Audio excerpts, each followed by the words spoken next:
Praise the Lord. கர்த்தருக்கு ஸ்தோத்திரம். ஒரு அம்மா பக்கத்து வீட்டு அம்மாவை போய் பார்த்து வாசல்னு கேட்டாங்களாம். என்னம்மா உழவு வச்சிட்டியா அப்படின்னு கேட்டாங்க. ஆமாம், உழவு வைக்கிறது தானே வேலை, காலையில் இருந்தால் உழவு வைக்கிறது தான் வேலை அப்படின்னாங்களாம் அந்த அம்மா. இன்றைக்கி நிறைய பேருக்கு வேலையே உழவு வைக்கிறது தான். எப்போ உழவு வைக்கிறது, எப்படி உழவு வைக்கிறது, எவருக்கு உழவு வைக்கிறது, எத்தனை பேருக்கு உழவு வைக்கிறது, எந்த உறவுக்கு உழவு வைக்கிறது, ஊருக்கே உழவு வைக்கலாமா, மாமியாருக்கு உழவு வைக்கலாமா, மருமகளுக்கு உழவு வைக்கலாமா, மச்சனுக்கு உழவு வைக்கலாமா, பெஞ்சாதிக்கு உழவு வைக்கலாமா, புருஷனுக்கு உழவு வைக்கலாமா, அவனுக்கு உழவு வைக்கலாமா, இவனுக்கு உழவு வைக்கலாமா. இதுதான் அனைவருக்கு வேலை. ஞாயிற்றுக்கிழமை ஆயிடுச்சுங்கிறதே நிறைய பேருக்கு தெரியறதில்லை. எப்போ பார்த்தாலும் உழவு வைக்கிறதுலே இருக்காங்க. என்னம்மா உழவு வச்சிட்டிங்களா, சரி ரைட், இப்போ நம்ம ஆராதிக்க போகிறோம். நம்ம ஆட்கள்லாம் உழவு வைக்கிறதுன்னா சாப்பாட்டுக்கு தான் உழவு வைப்பீங்க. இன்றைக்கி ஞாயிற்றுக்கிழமை ஆராதிச்சு முடிச்சுட்டு அதுக்கப்புறம் உழவைங்க. ஜெபம் பண்ணுறதுக்கு எல்லாம் உட்காந்தாச்சா, ரைட், தோத்துறோம். எல்லாம் உட்காந்து கண்ணை மூடுவேன், கர்த்தருடைய முகத்தை நோக்கி பாருங்கள். ஜெபம் பண்ணி நாம் ஆராதனை ஆரம்பிப்போம். எங்கள் அன்பின் ஆண்டவரே, நன்றியோடு நாங்கள் உம்மை ஸ்தோத்திரிக்கிறோம். இந்த நல்ல பகல் வேளைக்காக, காலை வேளைக்காக நாங்கள் உம்மை துதிக்கிறோம். கிருபையாய் மட்டும் நீர் எங்களை நடத்தி வந்திருக்கிறீர். இந்த மே மாதம் 17ஆம் தேதியில் உம்முடைய சன்னிதானத்தில் உம்மை ஆராதிப்பதற்கு கர்த்தருடைய நாளில் நீர் எங்களை ஒன்று கூட்டினபடியினால் உம்மை ஸ்தோத்திரிக்கிறோம். குடும்பமாய் அவர்களுடைய வீடுகளுக்குள்ளே அமர்ந்து கர்த்தருடைய முகத்தை நோக்கி பார்த்தாலும் நாங்கள் எல்லாரும் ஆவியில் ஒருமனப்படுவதற்கு நீர் எங்களுக்கு தந்திருக்கிற உம்முடைய கிருபைக்காக உம்மை ஸ்தோத்திரிக்கிறோம். ஆண்டவரே, ஆவியோடு, உண்மையோடு, கருத்தோடு, முழு பலத்தோடு, முழு இருதயத்தோடு, முழு ஆத்மாவோடு, முழு சிந்தையோடு நாங்கள் உம்மை ஆராதிக்க எங்களை பலப்படுத்தும். எங்களுடைய பாடல்கள், துதி, ஸ்தோத்திரங்கள், எங்களுடைய ஆராதனை, ஜெபம், கர்த்தருடைய வார்த்தை எல்லாவற்றையும் எங்களுக்கு ஆசீர்வாதமாக்கி தாரும். உம்முடைய நாமத்திற்கு மகிமையாய் எல்லாம் அமையும்படி கர்த்தர் உதவி செய்ய நாங்கள் ஜெபிக்கிறோம். முழு உலகத்திலும் கர்த்தரை ஆராதிக்கிற கர்த்தருடைய பிள்ளைகள் எல்லாரையும் இந்த நாளில் நீர் ஆசீர்வதிப்பீராக. ஆண்டவராகிய இயேசு கிறிஸ்துவின் நாமத்தில் வேண்டிக் கொள்கிறோம் பிதாவே. ஆமென், ஆமென். அல்லேலூயா. கர்த்தருடைய பரிசுத்த நாமம் மகிமைப்படுவதாக. பரிசுத்த நாளுக்குள்ளாய் நம்ம நடத்தி வந்த தேவனை ஸ்தோத்தரிப்போம். வீட்டில் அமர்ந்தபடியும் காணொலி மூலமாகவும் இந்த ஆராதிக்கும்படியாக கூடி வந்திருக்கிற எல்லோரையும் கர்த்தராகிய இயேசு கிறிஸ்துவின் நாமத்தினால் அன்போடு கூட வரவேற்கிறோம். முதலாவது பாடலாக நன்றி நிறைந்த இருதயத்தோடு பாடுவோம். நன்றியால் துதிப்பாடு நம் இயேசுவை, நாவால் உள்ளத்தால் என்றும் பாடு. நன்றியால் துதிப்பாடு நம் இயேசுவை, நாவாலே என்றும் பாடு. நன்றியால் துதிப்பாடு நம் இயேசுவை, நாவாலே என்றும் பாடு. நல்லவர் நல்லவர் போதுமானவர், வார்த்தையில் உண்மை உள்ளவர். நல்லவர் நல்லவர் போதுமானவர், வார்த்தையில் உண்மை உள்ளவர். நன்றியால் துதிப்பாடு நம் இயேசுவை, நாவாலே என்றும் பாடு.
நன்றியால் துதி பாடு நம் இயேசுவை நாவாலே என்றும் பாடு.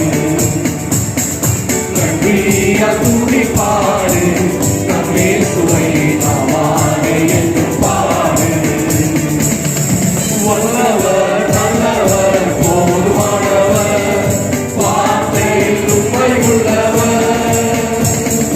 வல்லவர் நல்லவர் போதுமானவர் வார்த்தையில் உண்மை உள்ளவர். நன்றியால் துதி பாடு நம் இயேசுவை நாவாலே என்றும் பாடு. நன்றியால் துதி பாடு நம் இயேசுவை நாவாலே என்றும் பாடு. ஹல்லேலூயா. அடுத்த பாடலாக எனக்காய் ஜீவன் விட்டவரே, என்னோடு இருக்க எழுந்தவரே, நமக்காக ஜீவன் சிந்தி தன்னுடைய உயிரையே நமக்காக தந்த தேவன் இப்பொழுதும் நம்மை ஆசீர்வதிக்க வல்லவராக இருக்கிறார். மூன்றாம் நாளில் உயிரோடு எழுந்த தேவன் என்றும் நம்மை வழி நடத்த வல்லவராக இருக்கிறார். பாடுவோம். இயேசு போதுமே, இயேசு போதுமே, எந்த நாளிலுமே என் நிலையிலுமே எந்த வாழ்வினிலே இயேசு போதுமே. எனக்காய் ஜீவன் விட்டவரே, என்னோடு இருக்க எழுந்தவரே. எனக்காய் ஜீவன் விட்டவரே, என்னோடு இருக்க எழுந்தவரே. என்னை என்றும் வழி நடத்துவாரே, என்னை சந்திக்க வந்திடுவாரே. என்னை என்றும் வழி நடத்துவாரே, என்னை சந்திக்க வந்திடுவாரே. இயேசு போதுமே போதுமே போதுமே, இயேசு போதுமே போதுமே போதுமே, எந்த நாளிலுமே என் நிலையிலுமே எந்த வாழ்விலே இயேசு போதுமே. பிசாசின் சோதனை பெருகிட்டாலும் சோர்ந்து போகாமல் செல்லவே. பிசாசின் சோதனை பெருகிட்டாலும் சோர்ந்து போகாமல் செல்லவே. உலகமும் மாமிசமும் மயங்கிட்டாலும் மயங்கிடாமல் முன்னேறவே. உலகமும் மாமிசமும் மயங்கிட்டாலும் மயங்கிடாமல் முன்னேறவே. இயேசு போதுமே போதுமே போதுமே, இயேசு போதுமே போதுமே போதுமே, எந்த நாளிலுமே என் நிலையிலுமே எந்த வாழ்விலே இயேசு போதுமே. உள்ளுள்ள இடங்களில் மேய்த்திடுவார், அமர்ந்த தண்ணீரை நடத்திடுவார். உள்ளுள்ள இடங்களில் மேய்த்திடுவார், அமர்ந்த தண்ணீரை நடத்திடுவார். ஆத்துமாவை தினம் தேற்றிடுவார், மரண பள்ளத்தாக்கில் காத்திடுவார். ஆத்துமாவை தினம் தேற்றிடுவார், மரண பள்ளத்தாக்கில் காத்திடுவார். இயேசு போதுமே போதுமே போதுமே, இயேசு போதுமே போதுமே போதுமே, எந்த நாளிலுமே எந்த நிலையிலுமே எந்த வாழ்விலே இயேசு போதுமே. மனிதர் என்னை கைவிட்டாலும் மாமிசம் அழுகி நாரிட்டாலும், மனிதர் என்னை கைவிட்டாலும் மாமிசம் அழுகி நாரிட்டாலும், ஐஸ்வர்யம் யாவும் அழித்திட்டாலும் ஆகாதவன் என்று தள்ளிவிட்டாலும், ஐஸ்வர்யம் யாவும் அழித்திட்டாலும் ஆகாதவன் என்று தள்ளிவிட்டாலும், இயேசு போதுமே போதுமே போதுமே, இயேசு போதுமே போதுமே போதுமே, எந்த நாளிலுமே எந்த நிலையிலுமே எந்த வாழ்விலே இயேசு போதுமே. ஹல்லேலூயா. ஹல்லேலூயா. நல்லவர், கர்த்தர் நல்லவர், கர்த்தர் நல்லவர். ஹல்லேலூயா, ஹல்லேலூயா. எம்மட்டும் நம்முடைய தோள்களில் நம்மை தூக்கி சுமக்கிற ஆண்டவர். ஹல்லேலூயா, ஹல்லேலூயா, ஹல்லேலூயா. ஒரு தகப்பன் தன் பிள்ளையை தன் தோள்களின் மேலே சுமந்து கொண்டு வருகிறது போல நாம் நடந்து வந்த எல்லா பாதைகளிலும் கர்த்தர் நம்மோடு கூட இருந்து நம்மை தூக்கி சுமந்து வந்தார். ஹல்லேலூயா, ஹல்லேலூயா, ஹல்லேலூயா. ஒரு மேய்ப்பன் தன்னுடைய ஆட்டுக்குட்டியை தன்னுடைய தோளில் சுமந்து கொண்டு வருகிறது போல நம்மை சுமக்கிற ஆண்டவர். ஹல்லேலூயா. கடந்த நாட்களில் வந்த நெருக்கங்கள், பாடுகள், தேவைகள், எதிர்பார்ப்புகள் எல்லாவற்றின் மத்தியிலும் கர்த்தர் நம்மை சுமந்து வந்தபடியினாலே, நாம் அவரை சார்ந்து கொண்டபடியினாலே நம்முடைய வாழ்க்கையில கவலை இல்லாமல் கடந்து வர கர்த்தர் நமக்கு உதவி செய்தார். ஹல்லேலூயா. தோள்களின் மேலே நான் சார்ந்திருப்பதால் கவலை ஒன்றும் எனக்கில்லையே.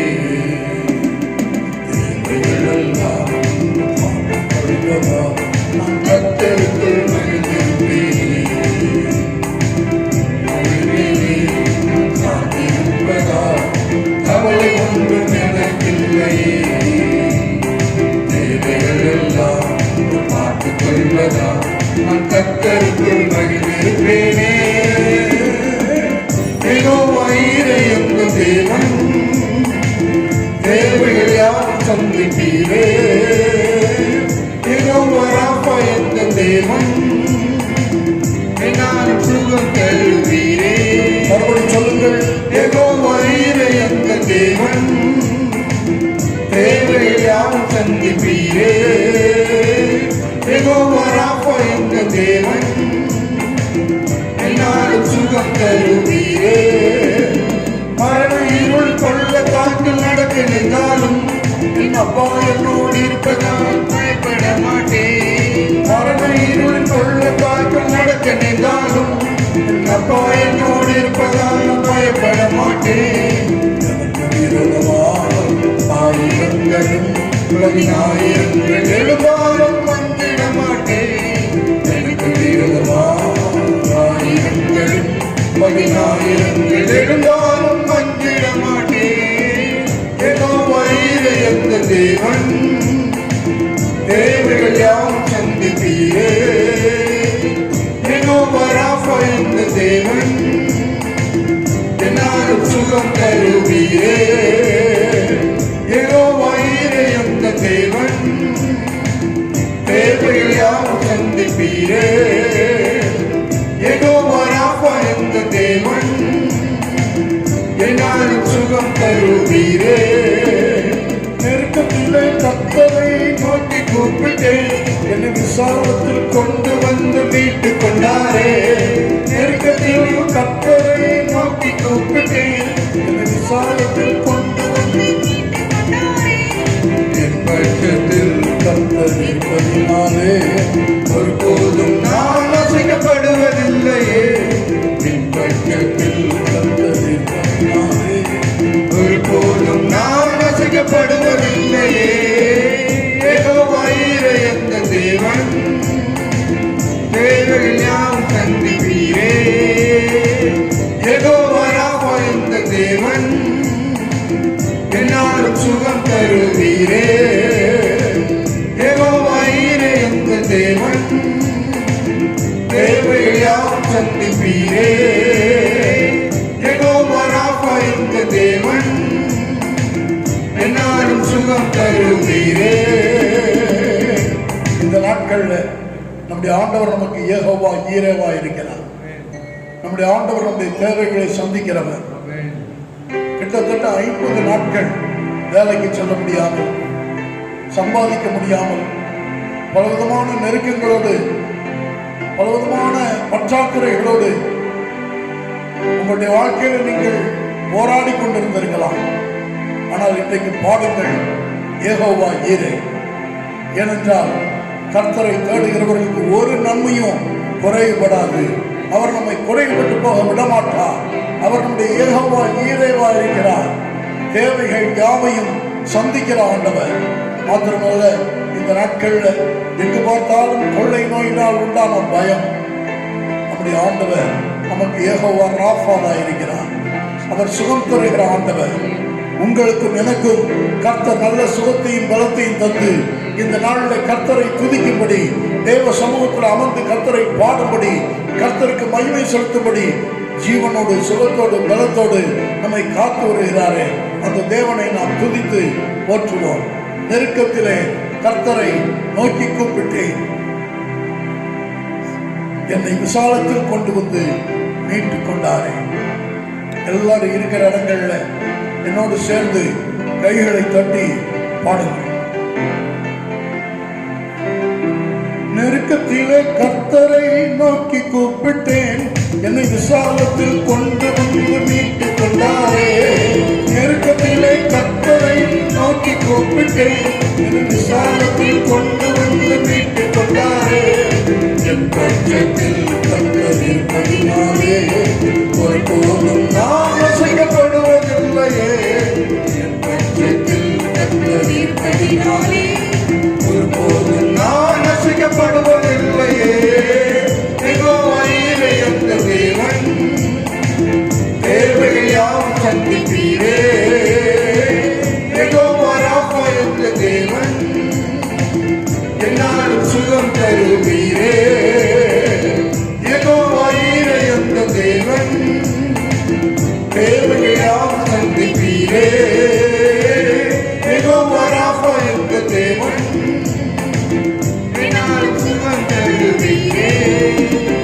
மரண இருள் பள்ளத்தாக்கில் நடக்க நின்றாலும் என் அப்பா என்னோடு இருப்பதால் நான் பயப்பட மாட்டேன். மரண இருள் பள்ளத்தாக்கில் நடக்க நின்றாலும் என் அப்பா என்னோடு இருப்பதால் நான் பயப்பட மாட்டேன். எனக்கு விரோதமா ஆயிரங்களும் பதினாயிரங்கள் எழுந்தாலும் மந்திட மாட்டேன். எனக்கு விரோதமா ஆயிரங்களும் பதினாயிரங்கள் எழுந்தாலும் மந்திட மாட்டேன். யெகோவாயிரே என்ற தேவன், சந்திப்பீரே. சொல்லுங்கள், யெகோவா ராஃபா என்ற தேவன், என்னாலும் சுகம் தருவீரே. யெகோவாயிரே என்ற தேவன், தேவைகள் யாவும் சந்திப்பீரே. யெகோவா ராஃபா என்ற தேவன், என்னாலும் சுகம் தருவீரே. யெகோவாயிரே என்ற தேவன், தேவைகள் யாவும் சந்திப்பீரே. யெகோவா ராஃபா என்ற தேவன், என்னாலும் சுகம் தருவீரே. யெகோவாயிரே என்ற தேவன், சொல்லுங்கள், தேவைகள் யாவும் சந்திப்பீரே. யெகோவா ராஃபா என்ற தேவன், என்னாலும் சுகம் தருவீரே. யெகோவாயிரே என்ற தேவன், தேவைகள் யாவும் சந்திப்பீரே. யெகோவா ராஃபா என்ற தேவன், என்னாலும் சுகம் தருவீரே. ஹல்லேலூயா. எங்கள் அன்பின் ஆண்டவரே, நன்றியோடு நாங்கள் உம்மை துதிக்கிறோம். எங்களோடு கூட இருக்கிறவர் யெகோவா ஈரேவாக, யெகோவா ராஃபாவாக என்னாலும் எங்களோடு கூட இருந்து எங்கள் தேவைகளை சந்திக்கிறீர், எங்களை சுகத்தோடு காக்கிறீர். நாங்கள் உம்மை ஸ்தோத்திரிக்கிறோம் தாவே. மரண இருளின் பள்ளத்தாக்கில் நடந்தாலும் பொல்லாப்புக்கு பயப்படேன். தேவரீர் என்னோடு கூட இருக்கிறீர். உம்முடைய கோலும் உம்முடைய தடியும் என்னை தேற்றும் என்ற வார்த்தையின்படி நாங்கள் கடந்து வந்த பாதைகள் பயம் நிறைந்த பாதைகளாக இருந்திருக்கலாம். ஆனால் கர்த்தரோ எங்களோடு கூட இருந்து, பயப்படாதே, திகையாதே, கலங்காதே, நானும் தேவன், நான் உன்னை பலப்படுத்தி உனக்கு சகாயம் பண்ணுவேன், என் நீதியின் வலது கரத்தினால் உன்னை தாங்குவேன் என்று சொல்லி எங்களை தாங்கினீர், தப்புவித்தீர், சுமந்தீர். நன்றியோடுமை துதிக்கிறோம் தாவே. இப்பொழுது உடைய பிள்ளைகள் ஒவ்வொருவர் மேலும் ஆசீர்வாதத்தை பொழிந்திருக்கிறார். தொடர்ந்து எங்களை காத்துக்கிறோம். ஆண்டவர் இயேசு கிறிஸ்துவின் நாமத்தில் வேண்டிக் கொள்கிறோம். ஆமென். கர்த்தருடைய பரிசுத்தமுள்ள நாமம் மகிமைப்படுவதாக.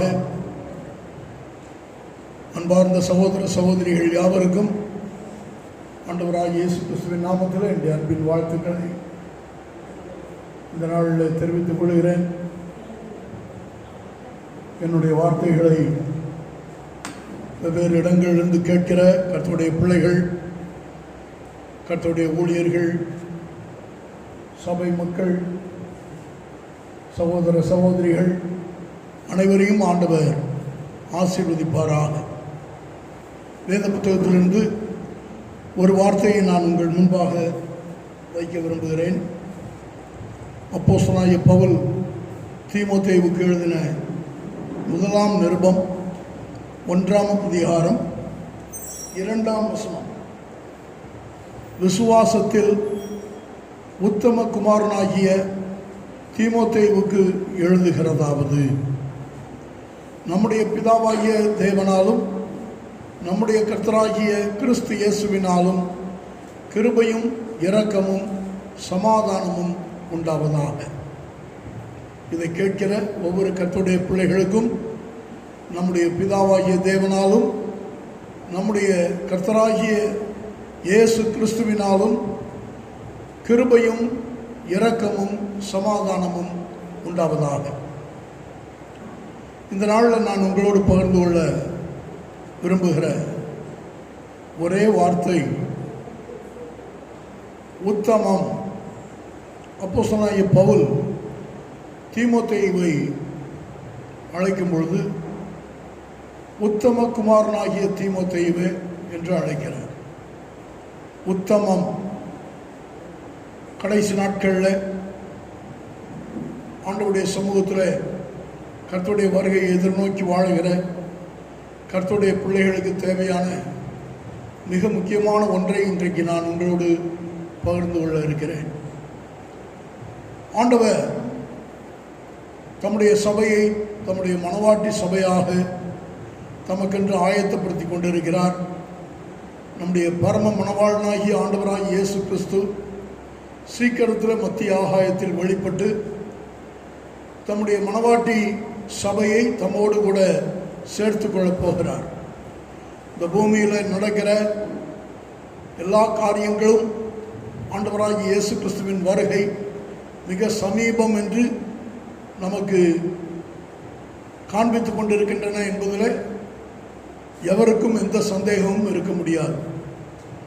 இந்த நாட்களில் மிக வேகமாக கர்த்தருடைய வார்த்தைகள் நிறைவேறி கொண்டிருக்கின்றன.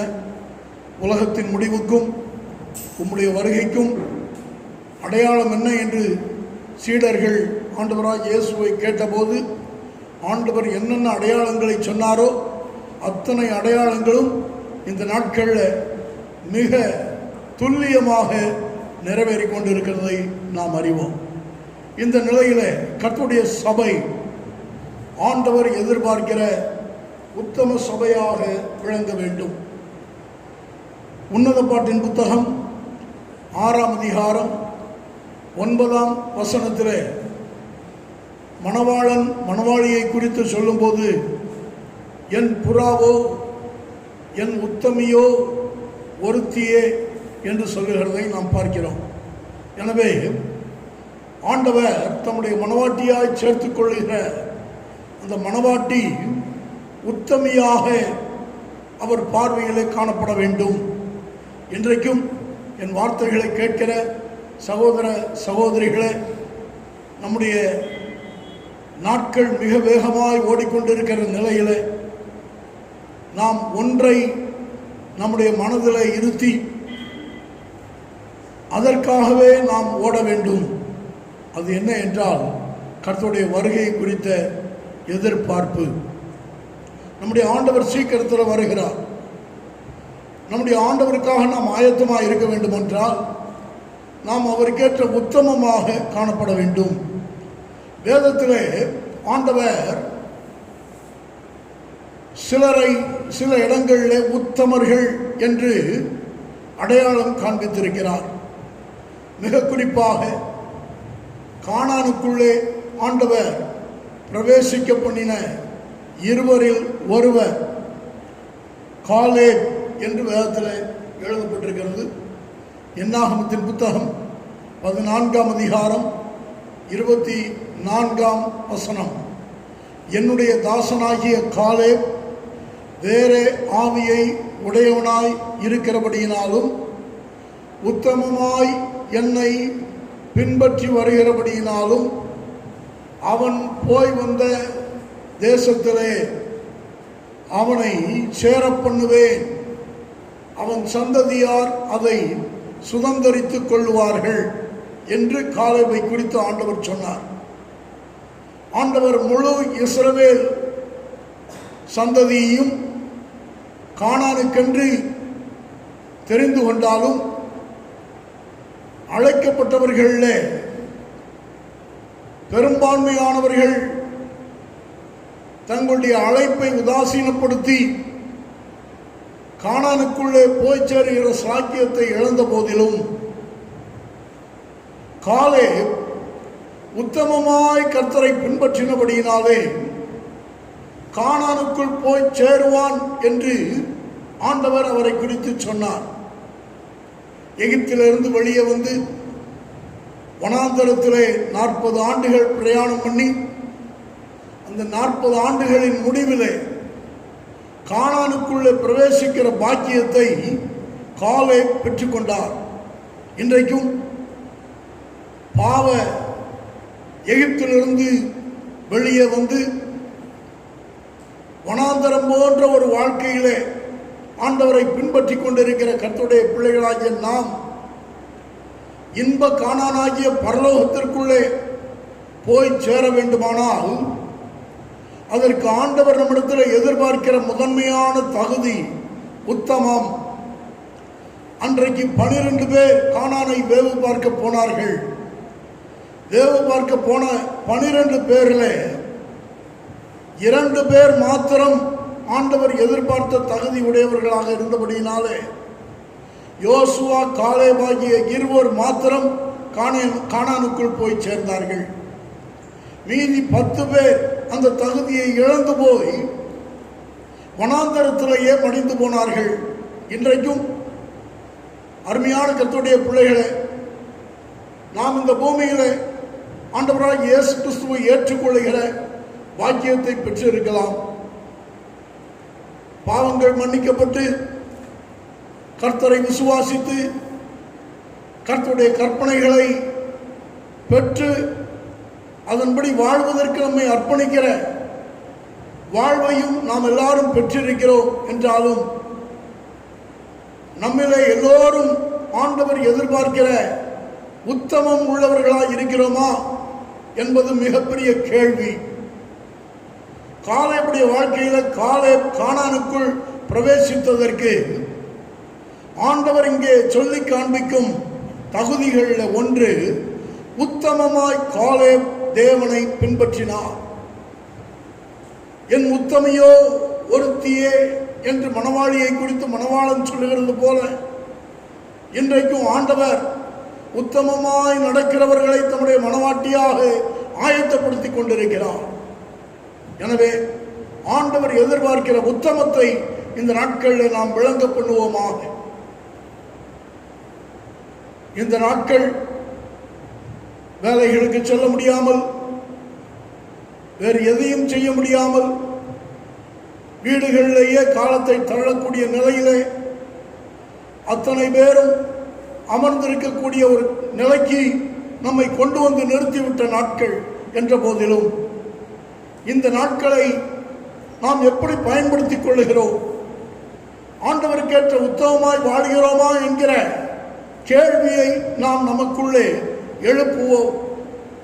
தேவன் எதிர்பார்க்கிற உத்தமம் கானானுக்குள்ளே காலேபை கொண்டு போனது. மட்டுமல்ல, வேதத்தில் சிலரை குறித்து நாம் வாசிக்கும் போது உத்தமர்கள் என்கிற பெயர்களை நாம் அவர்களை குறித்து பார்க்கிறோம். யோபின் புத்தகம் 1ஆம் அதிகாரம் 1ஆம் வசனம், ஊத்ஸ் தேசத்திலே யோபு என்னும் பெயர் கொண்ட ஒரு மனுஷன் இருந்தான். அந்த மனுஷன் உத்தமனும் சன்மார்க்கனும் தேவனுக்கு பயந்து பொல்லாப்புக்கு விலகுகிறவனுமாய் இருந்தான் என்று வேதம் சொல்கிறது.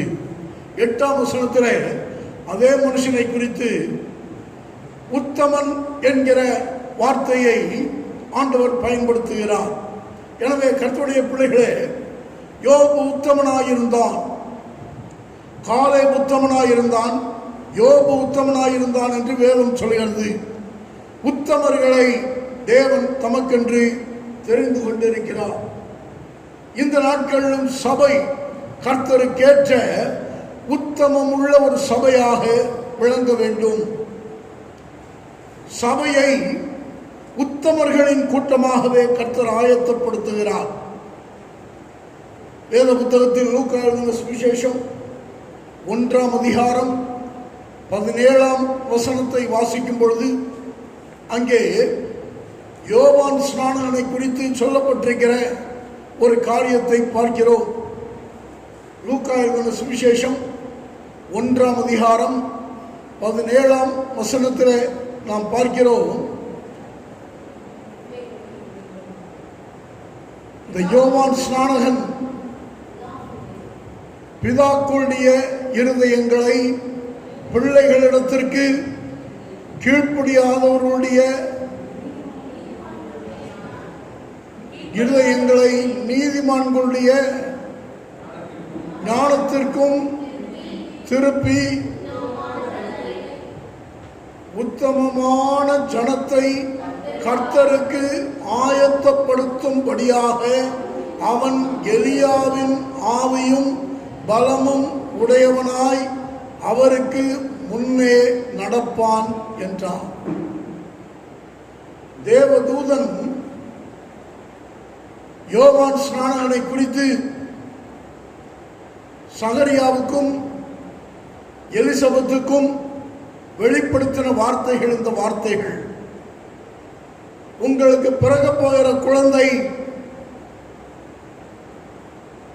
உத்தமமான ஜனத்தை கர்த்தருக்கு ஆயத்தப்படுத்தும்படியான ஊழியத்தை செய்ய போகிற ஒரு குழந்தை என்று அவர்களுக்கு தேவதூதன் சொன்னான். ஆண்டவராகிய இயேசு கிறிஸ்துவுக்கு வழியை ஆயத்தப்படுத்தும்படி இயேசு கிறிஸ்துவின் முதல் வருகைக்கு முன்பதாக, இயேசு கிறிஸ்து பூமியிலே பிறப்பதற்கு முன்பதாக அவருக்கு முன்னோடியாக வந்த யோவான் ஸ்நானகன் உத்தமமான ஜனத்தை கர்த்தருக்கு ஆயத்தப்படுத்துகிற ஊழியத்தை செய்தார். என்னுடைய மனைவியின் தகப்பனார் பாஸ்டர் மைக்கேல் சாமி மணவாட்டியின் சத்தம், மணவாளனின் சத்தம் என்று ஒரு பத்திரிகை நடத்தினார். இந்த மணவாளனின் சத்தத்திற்கு அவர் கொடுத்திருந்த கருப்பொருள் உத்தமமான ஜனத்தை கர்த்தருக்கு ஆயத்தப்படுத்தும்படியாக என்கிற வசனம். ஒவ்வொரு மாத பத்திரிகையிலும் அவர் அதை குறிப்பிட்டிருப்பார். சபையின் நோக்கம், சபையை குறித்த கர்த்தருடைய நோக்கம் என்ன என்றால் உத்தமமான ஜனத்தை கர்த்தருக்கு ஆயத்தப்படுத்துவது. இயேசுவின் முதல் வருகைக்கு முன்பதாக யோவான் ஸ்நானகன் உத்தமமான ஜனத்தை கர்த்தருக்கு ஆயத்தப்படுத்துகிற வேலையை செய்தார். இன்றைக்கு இயேசு கிறிஸ்துவின் 2ஆம் வருகைக்கு முன்பதாக சபை உத்தமமான ஜனத்தை கர்த்தருக்கு ஆயத்தப்படுத்துகிற அந்த பணியில ஈடுபட்டிருக்கிறது. சபையில் இருக்கிற ஒவ்வொரு கர்த்தருடைய பிள்ளையையும் ஆண்டவருக்கு ஏற்றவர்களாக சீர்பொருந்த பண்ணுவதற்கு கர்த்தர் இந்த நாட்களில் ஊழியங்களை சபையில ஏற்படுத்தி வைத்திருக்கிறார். பரிசுத்தவான்கள் சீர்பொருந்தும் பொருட்டு அவர் சபையிலே அப்போஸ்தலர்களையும் தீர்க்கதரிசிகளையும் சுவிசேஷகர்களையும் போதகர்களையும் மேய்ப்பர்களையும் ஏற்படுத்தினார் என்று வேதத்தில் எழுதப்பட்டிருக்கிறது.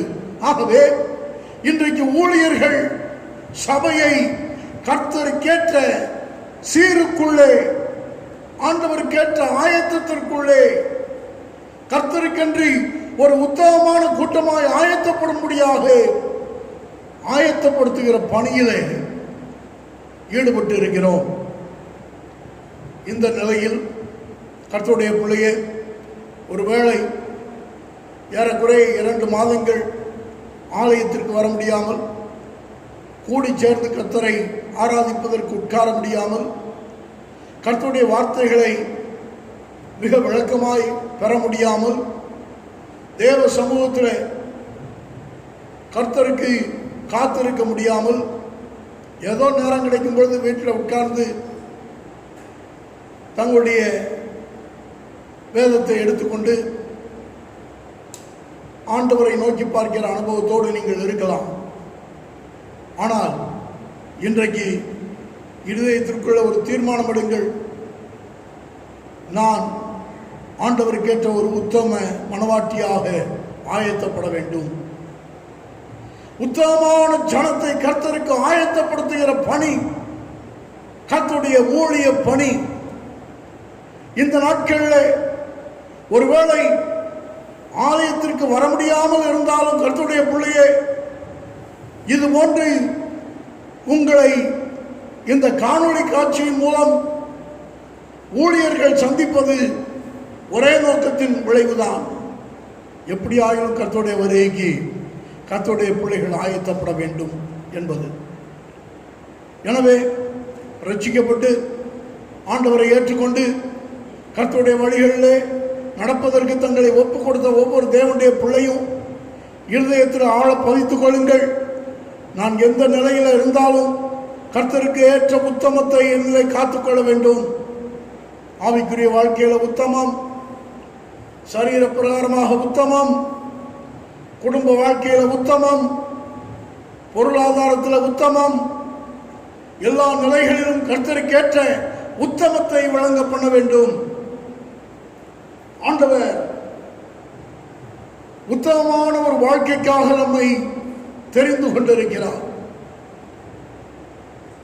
உத்தமம் உடையவர்களுக்கு ஆண்டவர் ஆசீர்வாதங்களை வைத்திருக்கிறார்.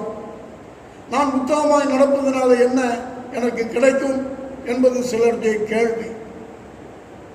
கர்த்தருடைய வருகை என்பது ஒருபுறம் இருந்தாலும் இந்த பூமியில் வாழும்போது நான் ஆசீர்வாதங்களை பெற்றுக்கொள்வதற்கு அதற்குரிய வழிகளை எனக்கு சொல்லுங்கள் என்று சிலர் கேட்பார்கள். அதற்கும் ஒரே வழி வேதம் சொல்லுகிறது, நாம் உத்தமமாய் நடப்பதுதான். வேதத்தில் பாருங்கள், சங்கீத புத்தகத்தின் 84ஆம் சங்கீதம் 11ஆம் வசனம். தேவனாகிய கர்த்தர் சூரியனும் கேடகவுமானவர். கர்த்தர் கிருபையும் மகிமையையும் அருளுவார்.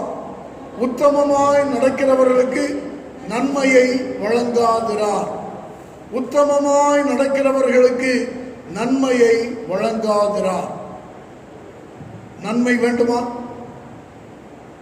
எல்லா வழிகளும் அடைக்கப்பட்டு எந்த வழியிலும் நன்மை வருவதற்கு வாய்ப்பே இல்லை என்கிற சூழ்நிலையில் நீங்கள் உட்கார்ந்திருக்கிறீர்களா?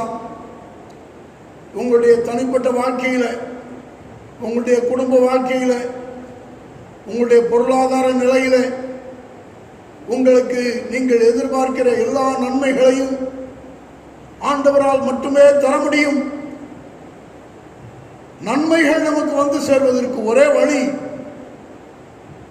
நாம் கர்த்தருக்கு முன்பாய் உத்தமமாய் நம்மை காத்துக்கொள்வது. உத்தமமாய் நடக்கிறவர்களுக்கு நன்மையை வழங்காதிரார். இந்த நாட்களில் கர்த்தருக்கேற்ற உத்தமத்தை காத்துக்கொள்ளுங்கள், நன்மை உங்களை தேடி வரும். தாவீது சொல்லுகிறார், உத்தமமாய் நடப்பேன். 101ஆம் சங்கீதம் 2ஆம் வசனத்தை வாசிக்கும் போது அங்கு சொல்லுகிறார், நான் உத்தமமாய் நடந்து கொள்வேன் என்று சொல்லுகிறார். நாமும் இந்த நாட்களில் கர்த்தருக்கேற்ற உத்தமமாய் நடந்து கொள்ள கர்த்தர் நமக்கு உதவி செய்வாராக. நமக்கு நன்மை வருவது மாத்திரமல்ல, உத்தமமாய் நடக்கும்போது நமக்கு கிடைக்கிற இன்னொரு ஆசீர்வாதம் என்ன தெரியுமா? நீதிமொழிகளின் புத்தகம் 20ஆம் அதிகாரம் 7ஆம் வசனம். நீதிமொழிகள் 20ஆம் அதிகாரம் 7ஆம் வசனம். நீதிமான் தன் உத்தமத்திலே நடக்கிறான், அவனுக்கு பிறகு அவன் பிள்ளைகளும் பாக்கியவான்களாய் இருப்பார்கள். இன்றைக்கு அநேகர் சொல்லுகிற காரியம், என் வாழ்க்கை எப்படியோ போயிடுச்சு, என் வாழ்க்கை எப்படியோ ஓடிடுச்சு, ஓட்டத்தின் முடிவுக்கு வந்து விட்டேன், எவ்வளவோ கஷ்டம், எவ்வளவோ பிரச்சனை, எவ்வளவோ பாடு, எவ்வளவோ போராட்டம், எப்படியோ போயிடுச்சு என் வாழ்க்கை, ஆனால் என் பிள்ளைங்க நல்லா இருக்கணும். சகோதரனே சகோதரியே, பிள்ளைகள் நல்லா இருக்கணுமா? பிள்ளைகள் பாக்கியவான்களாக இருக்கணுமா? ஒரே காரியம்தான். வேதம் சொல்லுது, நீதிமான் தன் உத்தமத்தில் நடக்கிறான், அவனுக்கு பின்பு அவன் பிள்ளைகள் பாக்கியவான்களாக இருப்பார்கள். உங்கள் பிள்ளைகள் பாக்கியவான்களாக இருக்கணும்னா நீங்கள் உத்தமர்களாக இருக்கணும். இன்றைக்கு அநேகர் பிள்ளைகள் நல்லா இருக்கணும் என்கிற எண்ணம், எதிர்பார்ப்பு உடையவர்களாக இருந்தாலும் தங்களுடைய வாழ்க்கையிலே மனம் போல வாழ்கிறார்கள்.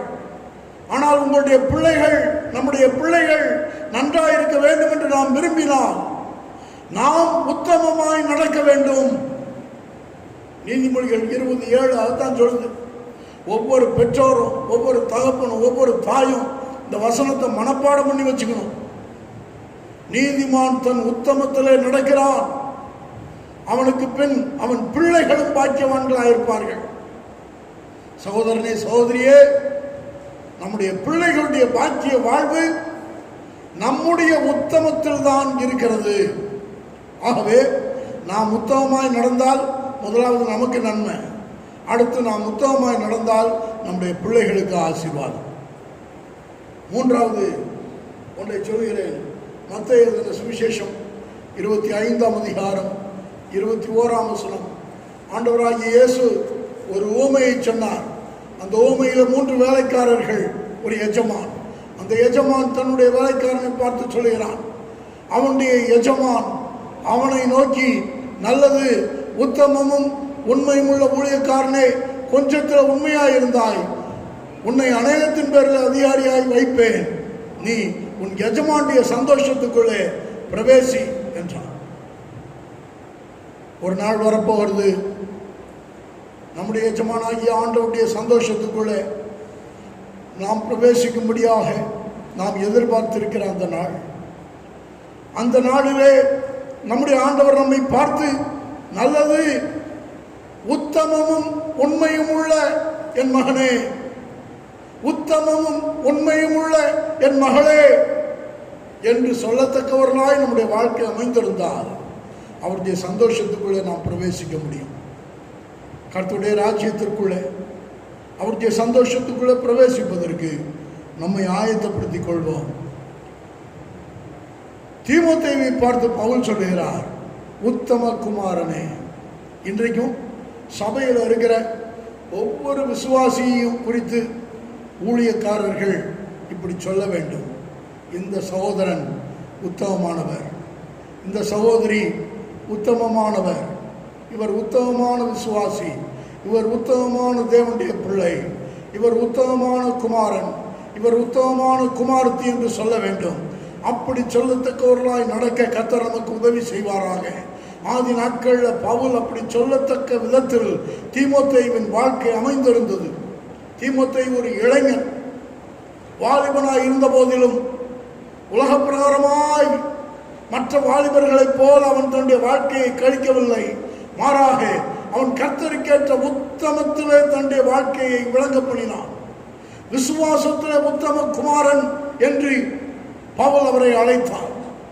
இன்றைக்கும் இதை கேட்கிற என் அன்பான வாலிபர்களே, வாலிப பிள்ளைகளே, உங்களை குறித்து ஊழியர்கள் சொல்ல வேண்டும், இந்த வாலிபன், என் சபையில் இருக்கிற இந்த வாலிபன் உத்தம குமாரன், என் சபையில் இருக்கிற இந்த வாலிப பெண் உத்தம குமாரத்தி, உன்னுடைய வாழ்க்கை உத்தமமாக இருக்கிறது, பரிசுத்தத்தில் உத்தமமாக இருக்கிறார், விசுவாசத்தில் உத்தமமாக இருக்கிறார், எல்லா நிலைகளிலும் உத்தமத்தை காண்பிக்கிறார், கர்த்தருக்கேற்ற உத்தமமுள்ள ஒரு வாழ்க்கை இவருக்கு இருக்கிறது. பழைய ஏற்பாட்டில் காலேப் உத்தமன் என்று சாட்சி பெற்றான். புதிய ஏற்பாட்டில் தீமோத்தேயு உத்தமன் என்று சாட்சி பெற்றான். இன்றைக்கு சபையே ஆண்டவரை பார்த்து சொல்லுவோம், ஆண்டவரே எனக்கு அந்த சாட்சி தேவை, நான் உத்தமமான ஒரு தேவனுடைய பிள்ளையாய் விளங்க வேண்டும், எனக்கு அதற்கேற்ற கிருபையை தாரும் என்று கேளுங்கள். உத்தமமாய் வாழ வேண்டும் என்று ஒரு தீர்மானம் எடுங்கள். கர்த்தர் உங்களை ஆசீர்வதிப்பது மாத்திரமல்ல, உங்களுக்கு நன்மையை வழங்குவார். உங்களுடைய பிள்ளைகளுடைய வாழ்வை கர்த்தர் ஆசீர்வதிப்பார். இந்த வாழ்க்கையின் முடிவில் நமக்கென்று வைத்திருக்கிற அந்த நித்திய சந்தோஷத்துக்குள்ள கர்த்தர் நம்மை கொண்டு போவார். கர்த்தர் தாமே நம்மை ஆசீர்வதிப்பாராக. கண்களை மூடுவோம், கர்த்தருடைய முகத்தை நோக்கி பார்ப்போம். எங்கள் அன்பின் பிதாவே, இந்த நல்ல காலை வேளைக்காக நன்றியோடு ஸ்தோத்திரிக்கிறோம். இந்த நாளில் நீர் எங்களுக்கு கொடுத்த வார்த்தைக்காக நாங்கள் உண்மை துதிக்கிறோம். தாவே, உத்தமம் உள்ளவர்களாக நாங்கள் உண்மை பின்பற்றும்படி நீர் எங்களை எதிர்பார்க்கிறேன். என் புறாவோ என் உத்தமையோ ஒருத்தியே என்று ஆண்டவர் மணவாளன் மணவாளியை குறித்து சொல்வதாக உன்னத பாட்டில் எழுதி வைத்திருக்கிறீரே. இன்றைக்கும் எங்கள் பரம மணவாளனுக்கு ஏற்ற உத்தம வாழ்க்கையை நீர் எங்களுக்கு தரும்படி நாங்கள் ஜெபிக்கிறோம். கானானுக்குள்ளே பிரவேசிப்பதற்கு காலேபுக்குள்ளே காணப்பட்ட அந்த உத்தமம் பரம கானானுக்குள்ளே பிரவேசிப்பதற்கு எங்களுக்குள்ளும் காணப்படத்தக்கதாக ஆண்டவரே நீர் எங்களுக்கு கிருபை தாரும். உத்தமமான ஊழியர்களாக, உத்தமமான விசுவாசிகளாக, உத்தமமான தேவனுடைய பிள்ளைகளாக, உத்தமமான வாலிபனாக, வாலிப பிள்ளையாக இதை கேட்கிற ஒவ்வொருவரையும் நீர் மாற்றிவிடும் ஆண்டவரே. உத்தமமாய் வாழ்கிறவர்களுக்கு நன்மை, உத்தமமாய் வாழ்கிறவர்களுடைய சந்ததிக்கு ஆசீர்வாதம், உத்தமமான கர்த்தருடைய பிள்ளைகளுக்கு நித்திய சந்தோஷம் நீர் வைத்திருக்கிறீர்கள். அதை நாங்கள் பெற்றுக்கொள்ள எங்களுக்கு கிருபை தாரும். உடைய நாமத்தை எங்களை மகிமைப்படுத்தும். இந்த நாட்களை சீக்கிரத்தில் முடிவுக்கு கொண்டு வாரும். நாங்கள் மீண்டும் ஒன்று கூடி உம்மை ஆராதிப்பதற்கு தடைகளை எல்லாம் மாற்றி ஆண்டவரே சீக்கிரத்தில் கர்த்தர் எங்களை உம்முடைய ஆலயத்திற்கு கொண்டு வந்து உம்முடைய நன்மையினால் திருப்தியாக நாங்கள் செபிக்கிறோம். உடைய நாமத்தை எங்களை மகிமைப்படுத்துவீராக. ஆண்டவர் இயேசு கிறிஸ்துவின் நாமத்தில் வேண்டிக் கொள்கிறோம் பிதாவே, ஆமென். என் ஆத்துமாவே கர்த்தரை ஸ்தோத்திரி, என் முழு உள்ளமே அவருடைய பரிசுத்த நாமத்தை ஸ்தோத்திரி. என் ஆத்துமாவே கர்த்தரை ஸ்தோத்திரி, கர்த்தர் செய்த சகல உபகாரங்களையும் மறவாதே, ஆமென். நம்முடைய கர்த்தராகிய இயேசு கிறிஸ்துவின் கிருபையும் பிதாவாகிய தேவனுடைய அன்பும் பரிசுத்த ஆவியானவருடைய ஐக்கியமும் சமாதானமும் பாதுகாப்பும் வழி நடத்துதலும் இன்றும் என்றும் சதா காலங்களிலும் கர்த்தருடைய வருகை பரியந்தமும் நம் அனைவர் மேலும் உண்டாயிருப்பதாக, ஆமென். Hallelujah. God bless you. God bless you.